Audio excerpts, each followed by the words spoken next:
It's time for Global Insight. I'm Kim Do-yeon filling in for Oh Soo-young. South Korea has made a bid to host 2030 World Expo in its second largest city, Busan. Politicians, K-pop stars, and athletes have been working hard to promote the port city as a strong contender. So what does hosting a World Expo mean, and what can Busan do to make sure there's a successful bid? To discuss this further, we speak to Professor Heather J. Gibson from the University of Florida and Andrew Lim, Research and Innovation Attaché for the Government of Quebec in Seoul. Good morning. Good morning. Well, good afternoon to you, Professor Gibson. So I wanted to begin by asking, what is it about World Expos that grab international attention and attracts tourists? How much profit are cities expected to make from hosting a World Expo?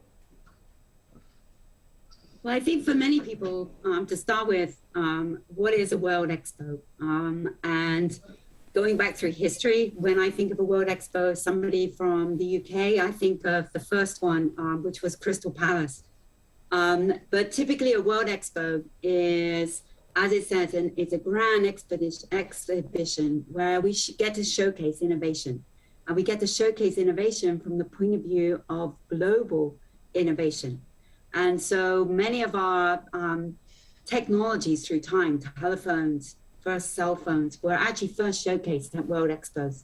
But through time, they've become massive events around the world. So they're very much part of what we now call the mega events like the Olympic Games or the FIFA World Cup. Well, this time we're talking about a World Expo that isn't sport related, but this time it's technology, innovation, global cultural exchange. And I think this makes it a little bit different to a world sporting event, and it may have maybe a greater reach in terms of the number of people that are actually attracted to these big events. In terms of tourism, we know, for example, back in 2010 when Shanghai hosted, that they experienced a 13% rise in the number of tourists that were coming into Shanghai at that time. We know that in Milan in 2015, they were able to flatten out seasonality associated with tourism just by hosting an event. So people were coming during the different seasons associated with the hosting. But I also think that the issue of profit may be a little bit simplistic because we need to think about the tangible benefits, such as economic impact of different types, as well as the intangible. So many cities use these big events to rebrand and rechange their image. Right. And now, Mr. Lim, you're an expert in urban innovation. So do you think, as Professor Gibson pointed out, South Korea in general has what it takes to host an innovative expo such as this? Oh, yes. I mean, South Korea, I think a lot of people know, is quite well known for a lot of international events, conferences. And in terms of innovation, yes, tech, that's extremely important. Korea is among one of the most innovative countries in the world. I'm sure you've heard of the Bloomberg Innovation Index. They're usually ranked top 3 for a number of years now. But I think in terms of innovation, what's really important is the human aspect. For example, the experience. Korea, they're part of the Union of International Association. It's a body based in Brussels that's with the UN. Korea is often ranked in the top 3. Just in 2019, they were ranked 2nd. And roughly, Korea has had around 1,113 international conferences in 2019. That's the figures before Corona. And Korea is ranked number 2. So with this kind of experience, they know how to, make best from these international conferences, as the professor mentioned, from all the benefits from tourism, all that stuff too. But I think it's the experience that Korea has that really brings the innovation together. And Korea has made a lot of strategies and policies to attract a lot of these kind of innovative conferences to Korea.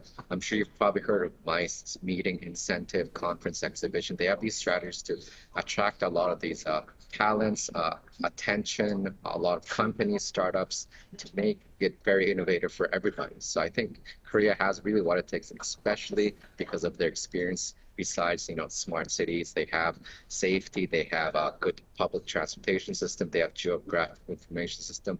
All that stuff is there. But I think the key here is the experience that Korea has, that, they've done this for decades. Right, and Professor Gibson, now building off of that, we have as Mr. Lim puts, the experience, but we have to prepare for it, whoever is hosting. So how long does preparation for World Expo take, and what's the most important aspect to ensuring a successful expo beforehand? Well, with all of these big events, World Expos, Olympics, we have a multi-year preparation period. So first of all, even to put a bid together, so the bid that Busan has put together right now would have taken several years.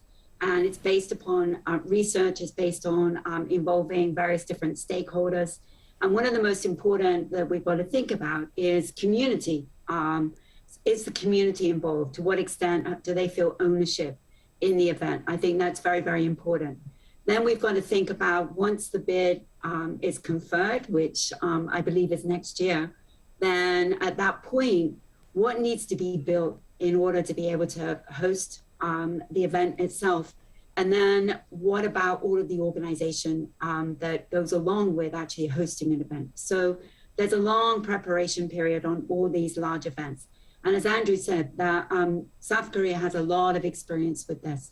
Even in the realm of World Expos back in 2012, there's the World Expo, which is what Busan is bidding for right now. But there are also specialist exhibitions, which are 3-month affairs.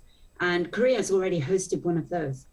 Korea's already hosted World Cup in terms of FIFA. Korea's already hosted the Olympics. So Korea's very, very experienced in hosting world level events. And then Andrew, you also mentioned about the technology associated with Korea. Well, one of the characteristics we talk about in a successful event hosting is actually matching the image of a country right now, which is also already technologically and innovative, with the event itself, which is also about technological innovation. So that's actually a very good fit. Now, Mr. Lim, what about Busan? Like, you've mentioned Korea in general, the experience and the people, but what about Busan? I'm sure you've been here long enough, made a visit to Busan before. Do you think is appealing about hosting the expo?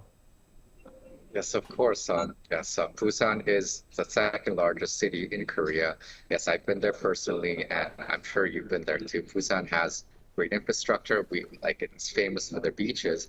But as I mentioned, experience is key. I'll talk about other things in detail, but Busan has hosted conferences from like Busan International Film Festival, which is part of the creative industry, but also they had conferences such as the Marine Debris Conference. I think that in itself is very innovative. They could pull off types of conference from film to marine debris. That shows a lot of experience. That shows a lot of the industry that is there that's able to support this kind of conferences. Because yes, you could bring international people, but also you need the local infrastructure. And just to talk about the Marine Debris Conference, it's actually being held right now. And yes, as a person working for the Quebec government, there's actually a Quebec startup called Hula One that actually was invited to this event. And what they do is they help obviously with collecting marine debris, plastics. They have devices that's able to collect plastic efficiently. It's like a backpack, or it's kind of they have their own proprietary system. So with this kind of experience, they're able to attract a lot of innovative companies, talent from around the world. And that's very big. That's kind of shows Busan could pull off from everything from film to marine debris.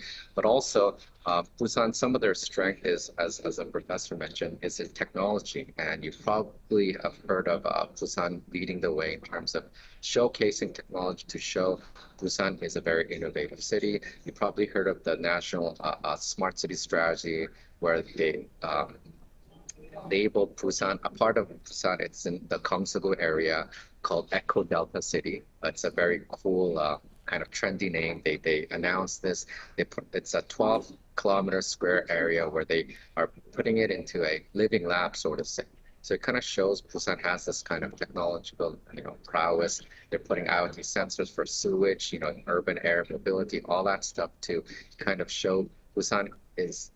Korea is not just about Seoul, but also Busan has this kind of innovative technology as well. And I think all this would attract a lot of people because they would like to see this. They may learn from this experience, implement it in their cities as well. Right, and I think you forgot to mention the food. As I was watching the footage, it's breakfast time in here in Korea. But now, Professor Gibson, we want to talk about other competitors as well, right? Because South Korean government is pushing for Busan right now. The government hasn't won it yet. So what other competitors there that are trying to host the 2030 World Expo? In terms of the competitors for 2030, we have Rome in Italy, we have Odessa in Ukraine, and then also Riyadh in Saudi Arabia.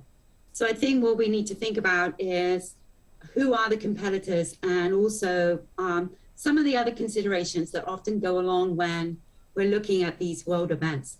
So Rome, we could say, is this too close to actually hosting the 2015 World Expo in Milan? But still Rome has the cachet of a world-class city as well as all of the heritage.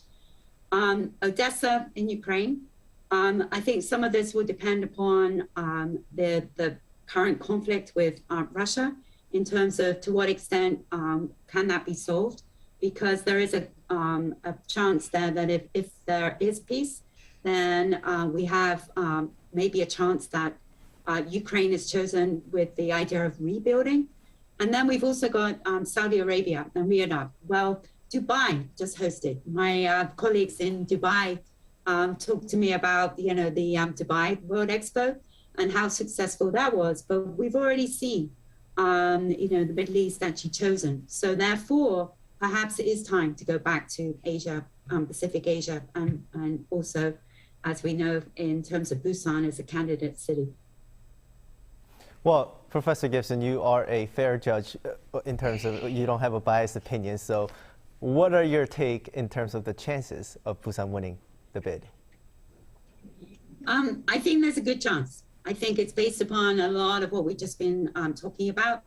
Definitely the fit in terms of technology, innovation, the experience of actually hosting world level events.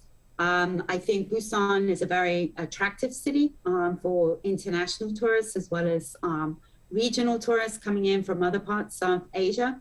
I think the blend of culture, technology, as well as beaches is an attractive one. Coming from a state like Florida, we have world-class beaches. We know that many tourists are attracted by the beach because we often we look at these events as not just unidimensional in terms of behaviors when people come into a country, that they want to do different things.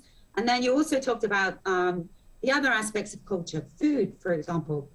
That's always, there's a growing culinary tourism. People are getting more adventurous in terms of their food. And so this idea of actually these urban style vacations around events with other different behaviors associated with them, I think Busan has a very, very good chance. Now, Andrew or Mr. Lim, what about afterwards? How does a city transform after Expo? So if Busan were to hold the Expo in 2030, how would the city look like then? I mean, a lot of cities that held world-class conferences, yes, there can be some difficulties in recouping some of the investment, but quite often Korea has been relatively good at this. I mean, they had the Pyeongchang Olympics. I think the key is being able to incorporate kind of the citizens' needs into this conference. I think that is very key, so that they could continue to use the infrastructure. It could be stadiums, it could be an upgrade of Bexco, the conference that they probably will hold it. I think that is key to show citizens we are not just doing this just for this one-time event. That's very important too. But they need to show the citizens we're doing this for a sustained kind of economic push to attract more international investment, more tourism. So it's very important to get the citizens involved and get the word out there that yes, we have these kind of facilities. We want the citizens to continue using it after us. I think that's one of the key things that some cities sometimes miss. But also, when they do this kind of international conferences, once they incorporate the technology, they could kind of continue to promote it and have citizens use it. I think that's very, very important. Right. And the decision, like Professor Gibson said, is going to come out in about a year. So we're all, South Koreans are all very excited to push for this bid. But that's where we must leave our discussion due to time. Professor Heather J. Gibson from the University of Florida and Andrew Lim, Research and Innovative Attaché for the Government of Quebec in Seoul. Thank you both for joining us this morning. Thank you. Fingers crossed. Absolutely. Fingers crossed from Florida too. Well, thank you.